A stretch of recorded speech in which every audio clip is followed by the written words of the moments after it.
Oh, I am sorry, तुम्हें भी जगा दिया मैंने। कोई बात नहीं। दरअसल मैं रात भर तुम्हारे पास जाग रहा था ताकि तुम ठीक से सो सको, मगर मालूम नहीं कब सो गया। शुक्रिया, मैं सोती रही सुकून से।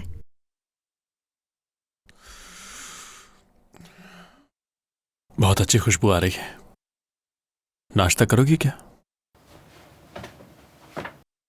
घर पे रुक नहीं पा रहा था तो मैं यहां आ गया। तुमने अच्छा किया। नवाल कैसी है? ठीक है,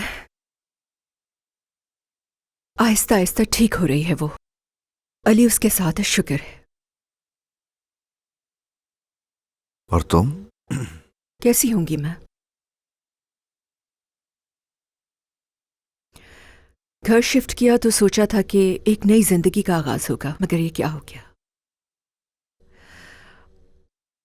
अब तक यकीन नहीं आ रहा। छोटा था अभी। हकीकत तो यही है जिंदगी की। इस दुनिया की हर शय बेमानी हो जाती है।